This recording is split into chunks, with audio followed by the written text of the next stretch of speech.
Hi, today I'll be discussing 3 different types of case tools that can be used in project management. The first tool I'll be discussing is something called a Gantt chart.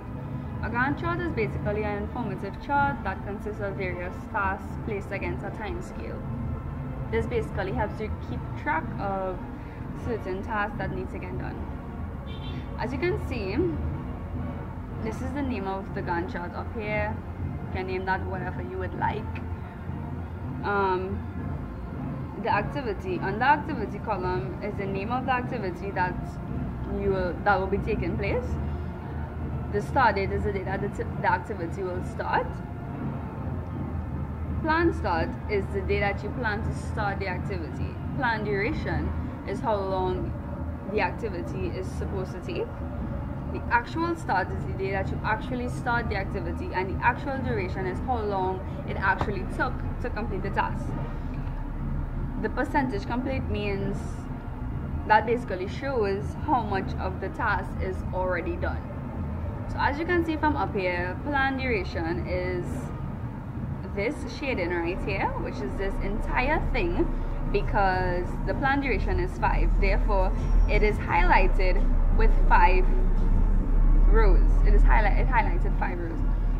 Also, the actual start is shaded in a light blue, and that is from the time that you actually start and the day that and the actual duration. So the actual duration is 4, so it started from 1, and the actual duration it took was 4 days. Hence, it spread it across from day 1 to 4.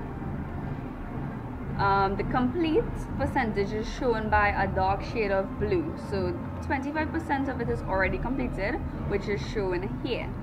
Actual beyond plan is if it goes across the intended plan duration. So as you can see here, the plan duration was for it to take 2 days. They actually started on the 4th day, but it actually took 8 days, which is 6 days more than it was originally supposed to take.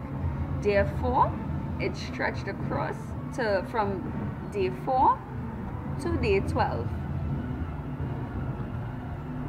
Now, the shaded part that is green, that is completely green, is how much is completed in the percentage that already went across the plan duration.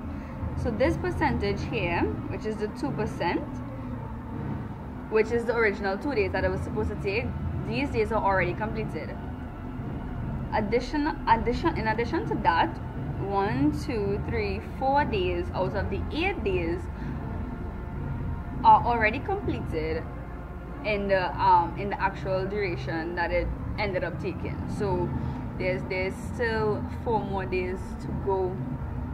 Sorry, there's still 2 more days to go in that duration, because 4 days are done here and 2 days are done here, which is 6, and therefore there are only 2 more days here. There is a way to highlight whichever row that you would like. So this basically highlights whichever period you want to see from. So if you want to see what is taking place on day 1, you can use this drop down arrow and go on column 1. This will highlight all your activities that are taking place on that particular day. So you can shift to day 4 and it will go to day 4, and it will tell you exactly how far you've reached, if you've started, if you've gone over your time limit, if you've gone over the duration, that kind of thing. So that sums it up for the Gantt chart.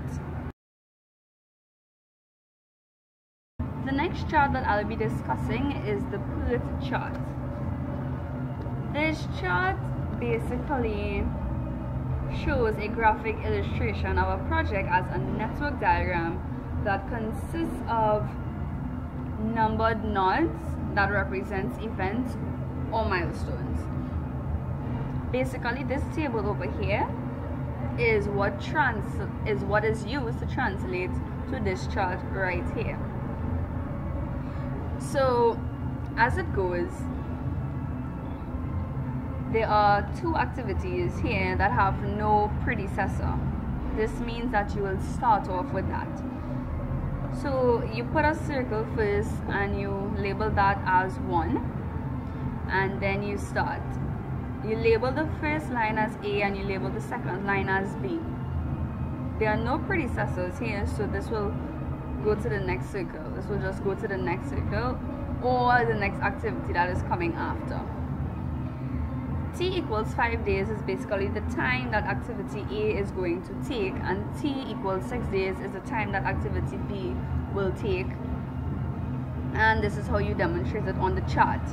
Next, you have activity C. Activity C is going to take 6 days to get completed, and so you label that T minus 6 days and you label that activity C. Activity C predecessors are A and B, which is shown here. So you see here it goes back to A and B. From there, activity D. Activity D takes 8 days, activity E takes 2 days, and activity F takes 3 days. And their predecessors are all C. This means that activity D, E, and F will be coming from C. So from C, it branches out to D, E, and F. And of course, you must label the time that it will take. So activity D will take 8 days, activity E will take 2 days, and activity F will take 3 days. Activity G predecessors are D, E, and F. This means that activity G will be coming from D, E, and F.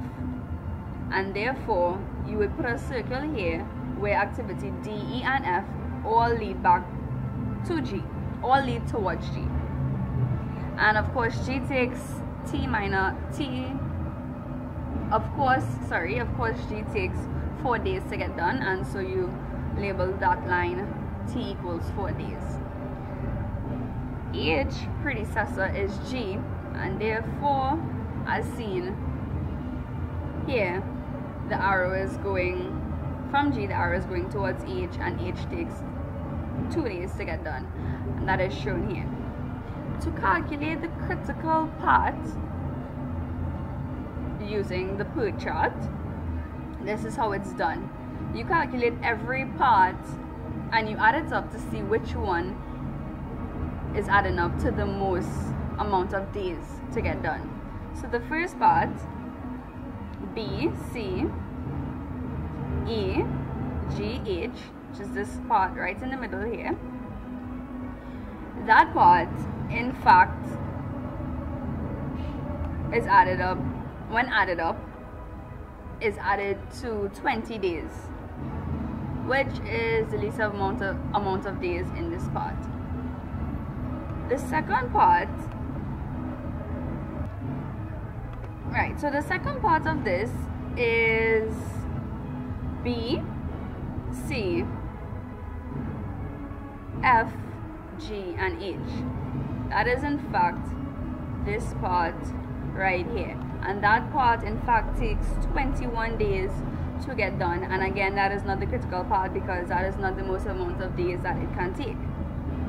The third part, we have A, C, D, G, H, which takes 25 days to get done. And again, this is not the critical part because this is not the most amount of days it can take.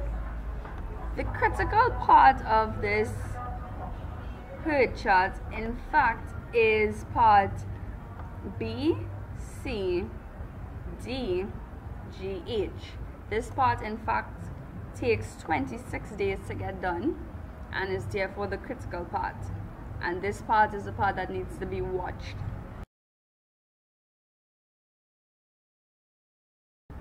The final technique that I'll be discussing is something called the critical part method. This basically is a technique that identifies activities on a critical path. It breaks projects into several work tasks, displays them, and calculates the project direction for each task. So what I've done was I've labeled each box in colors to make it easier for you to follow along. So the earliest start and finish dates are highlighted in purple, the latest start and finish dates are highlighted in blue, the slack time is highlighted in a light red, and the duration that each task will take is highlighted in green. The arrows are highlighted in red. This identifies the critical part, which we'll get to later down. So firstly, the start date is 1 and the duration is 5. To basically get the earliest finish date, you add the duration to the earliest start date. So 5 and 1 is 6. From here, you carry the 6 across, because once this is completed, you can start with the next task right away. So you carry the 6 across and you do the same thing. You add this earliest start date to the duration, and 6 and 6 is 12, and you continue doing this for all the rest. However, if you have a break off here, you will still put, so 12 and 6 is 18, you would still carry the 18 across to all 3 boxes. But when you're going back to this one box here, when you're going back to only one box, you're going to carry across the largest start. You're going to carry across the largest earliest finish date in this box. You don't carry across the least number, because you would like to know which one is going to finish last, and in order for this one to get done, you must have all 3 tasks completed, and so you carry across the latest finish date. And the latest finish date is 26, and again you continue adding to the duration and you get 30 and so forth. Okay, so now that we've discussed how to find the start and finish dates, the earliest start and finish dates that is, to get the latest start and finish dates you have to start backwards.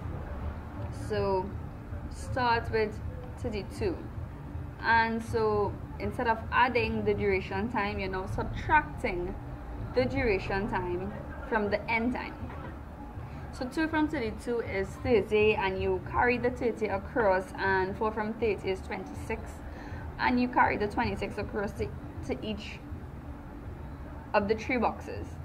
The difference with this is, instead of carrying across the largest number, you're going to carry across the smallest number. And so after subtracting each one of these, the smallest latest time is 18, and so you're carrying across the 18, and from here you continue on subtracting the duration time. So 6 from 18 is 12, and carry across the 12, and 6 from 12 is 6, and 5 from 6 is 1, and that is basically how you get the latest start and finish times. So the final thing I'll be showing you is how to calculate the slack time, and the slack time is basically how much time you have to play with. And to calculate that, you basically minus the earliest start date from the latest start date. So from here, 1 from 1 is 0, 6 from 6 is 0, 12 from 12 is also 0. And as you can see here, in these 3 tasks, this is where you see the change. And so 18 from 24 is 6, so you have 6 days here as slack time. 18 from 18 is 0, you have no days here, and 18 from 23 is 5, you also have 5 days here, and the rest of the part is 0. Also, in the middle of the box is the name of each activity. If I did not mention that in the beginning, yes, that is the name of each activity. And this part, the critical part in this method, is basically highlighted by red arrows.